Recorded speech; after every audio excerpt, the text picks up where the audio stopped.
नमस्कार, न्यूज 18 मध्य प्रदेश छत्तीसगढ़ देख रहे हैं आप और वक्त है हमारे खास शो खबर असरदार का। और खबर असरदार में आज सबसे पहले बात होगी विपक्ष की। क्या विपक्ष एकजुट है? अगर हां तो कैसे? क्योंकि अगले साल उत्तर प्रदेश और पंजाब जैसे बड़े राज्यों में चुनाव है। यूपी में कांग्रेस और समाजवादी पार्टी मिलकर चुनाव लड़ने का ब्लूप्रिंट बना रहे थे। और इसी बीच कांग्रेस के सांसद इमरान मसूद और समाजवादी पार्टी के विधायक आशू मलिक की खुलेआम भिड़ गए। साथ ही मिलकर बीजेपी को मात देने का दावा होता है। लेकिन विपक्षी गठबंधन में ही मारामारी शुरू हो जाती है। दिल्ली के पूर्व मंत्री और आम आदमी पार्टी के बड़े नेता सत्येंद्र जैन गिरफ्तार हो गए हैं, जिस पर कांग्रेस ने तुरंत सियासी हमले वाली बंदूक फायर कर दी। हालात ऐसे ही रहे तो आखिर कैसे विपक्ष एकजुट होगा, सवाल है।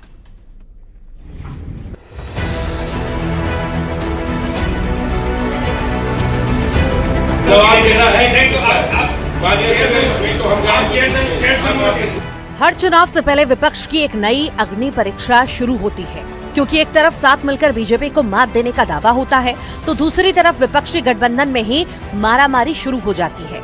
अगले साल उत्तर प्रदेश और पंजाब जैसे बड़े राज्यों में चुनाव है। यूपी में कांग्रेस और समाजवादी पार्टी मिलकर चुनाव लड़ने का ब्लूप्रिंट बना रहे हैं। और इसी बीच कांग्रेस के सांसद इमरान मसूद और समाजवादी पार्टी के विधायक आशू मलिक की खुलेआम भिड़ंत हो जाती है। दोनों एक सरकारी बैठक में मौजूद थे, जहां सपा विधायक आशू मलिक ने इमरान मसूद पर गुमराह करने का आरोप लगाया। इसके बाद दोनों के बीच जोरदार तू-तू मैं शुरू हुई। समाजवादी पार्टी की सांसद इकरा हसन भी वहां मौजूद थे, जो ये नजारा देखकर हैरान थे, परेशान थे। आप चेयर से अनुमति लेकर के पूछे। अभी एक जब मान्य सदस्य सवाल ले रहा है वो क्यों बोल रहे हैं? अरे ये भी कोई बात है? आपका सवाल है, कोई दूसरे का चित्र नहीं है, ये क्या बात हो गई? आप भी पूछिए।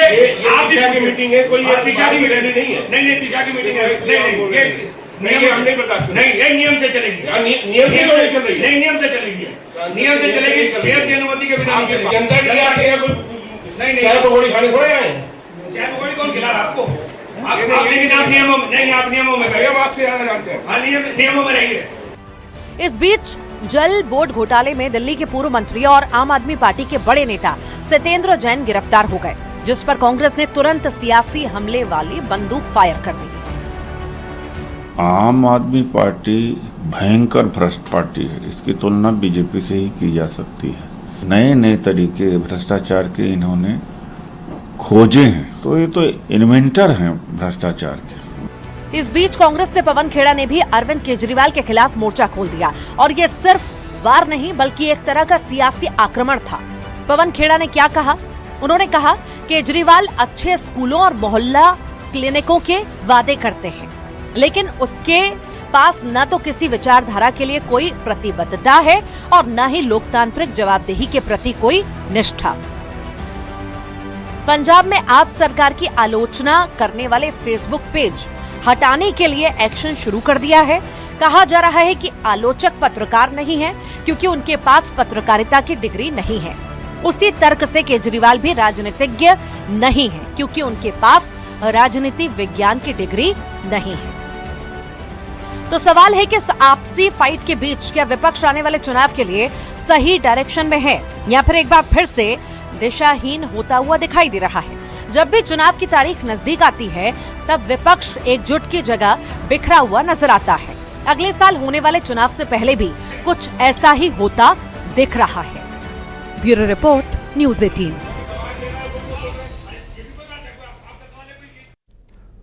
मध्य प्रदेश में यूसीसी को लेकर एक बार फिर से कांग्रेस की ओर से विरोध शुरू कर दिया गया है। दरअसल कांग्रेस विधायक आरिफ मसूद ने मुस्लिम समाज और संगठनों से आह्वान किया था, जिसके बाद मुस्लिम समाज की ओर से प्रदेश भर में राष्ट्रपति के नाम कलेक्टर को ज्ञापन सौंपा गया है और यूसीसी पर पुनर्विचार की मांग भी की गई है। उधर कांग्रेस विधायक आरिफ मसूद ने यूसीसी को मुस्लिम समाज के खिलाफ बताया। वहीं बीजेपी ने पलटवार करते हुए कहा कि आरिफ मसूद कट्टरपंथी मुसलमानों को अपने साथ लेकर सिर्फ राजनीति कर रहे हैं। 80% से ज्यादा मुस्लिम महिलाओं ने यूसीसी का समर्थन किया है।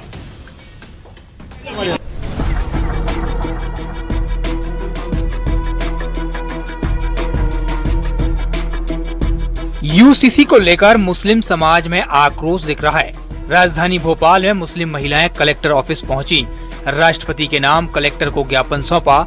मुस्लिम संगठनों ने यूसीसी को काला कानून बताया है। सर, हम एक जागरूक नागरिक की तरह आए हैं। हमारे जो आर्टिकल पर रिफ्लेक्ट हो रहा है यूसीसी की वजह से, हम उसके वजह से यहाँ पर इकट्ठा हुए हैं। और हमारा जो आर्टिकल में संविधान में जो आर्टिकल है 25, 26 और 29 जो आहत हो रहा है, हम उससे रिलेटेड यहाँ पर अपनी ज्ञापन देने आए थे, जो कि राष्ट्रपति जी के लिए था और प्रॉपर चैनल के थ्रू यानी कि कलेक्टर के थ्रू वहाँ पर जाना है। आगर मालवा में भी यूसीसी को लेकर मुस्लिम समाज ने विरोध जताया। मुस्लिम समाज की महिलाओं, युवतियों और प्रबुद्धजनों ने राष्ट्रपति के नाम ज्ञापन सौंपकर विधेयक पर पुनर्विचार की मांग की है। हम इसलिए आए यहाँ पर कि ये जो यूसीसी बिल है ये हमारे संविधान के खिलाफ है और हम इसके अगेंस्ट यहाँ पर आए कलेक्टर ऑफिस में, ताकि जो हमारा ज्ञापन है वो राष्ट्रपति महोदय तक पहुँच सके। क्या मांगे आपकी उसमें? हमारी ये मांगे है कि जो हमारे संविधान ने जो हमको अधिकार दिए उनका उल्लंघन ना हो और हमें जितने भी जो राइट्स मिले हैं वो हमें मिलते रहे। जितने भी कम्युनिटी है सबको मिले हैं तो हमको भी वो राइट मिलते रहे। आप यूसीसी समान नागरिक संहिता जब लागू हुई है, आपको क्यों नहीं लगता कि सबको एक जैसे राइट मिलना चाहिए? यूसीसी सब पे समान नागरिक संहिता की जब सरकार बात कर रही है तो क्यों लागू नहीं होना चाहिए? हमको हमारा संविधान ने जो हमको दिया है वो हमारे लिए सही है और संविधान ने जितने भी अधिकार दिए हमारा पूरा उस पर विश्वास है। तो इसलिए हम चाहते हैं कि हमारे जितने भी अनुच्छेद हैं, आर्टिकल, वो हमारे ऊपर हमेशा लागू रहे, उनका निराकरण ना हो। यूसीसी को लेकर कांग्रेस ने बीजेपी पर निशाना साधा है। कांग्रेस का कहना है कि ये कानून मुस्लिम समाज के खिलाफ है, इसलिए इसको वापस लिया जाना चाहिए। उधर बीजेपी का कहना है कि सभी पक्षों से राय मशवरा करके यूसीसी लाया गया है। आरिफ मसूद कट्टरपंथी मुसलमानों को अपने साथ लेकर सिर्फ और सिर्फ राजनीति कर रहे हैं। 80% से ज्यादा मुस्लिम महिलाओं ने यूसीसी का समर्थन किया है। तमाम जिलों में जो इस कानून का विरोध करा था, और बात शुरू दिन से मैं कह रहा हूं कि यूसीसी का विरोध आर्टिकल 29 की वजह से है कि 29 खतरे में जब आएगा तो जाहिर है हमारा जो कॉन्स्टिट्यूशन है वो डिस्टर्ब होगा और उस कॉन्स्टिट्यूशन को बचाने के लिए हम लोग आखिरी दम तक लड़ाई लड़ेंगे। देखिए, भारतीय जनता पार्टी सरकार ने व्यापक राय मशवरा के बाद मध्य प्रदेश में यूसीसी कानून लागू किया है और 80% से ज़्यादा मुस्लिम बहनों ने भी समान नागरिक संहिता के पक्ष में राय दी थी। ऐसे में आरिफ मसूद और अन्य कट्टरपंथी वो लोग हैं जो कि मुस्लिम महिलाओं को 3 तलाक, हलाला जैसी कुरीतियों में झोंकना चाहते हैं और कभी भी मुस्लिम महिलाओं को अधिकार नहीं देना चाहती है।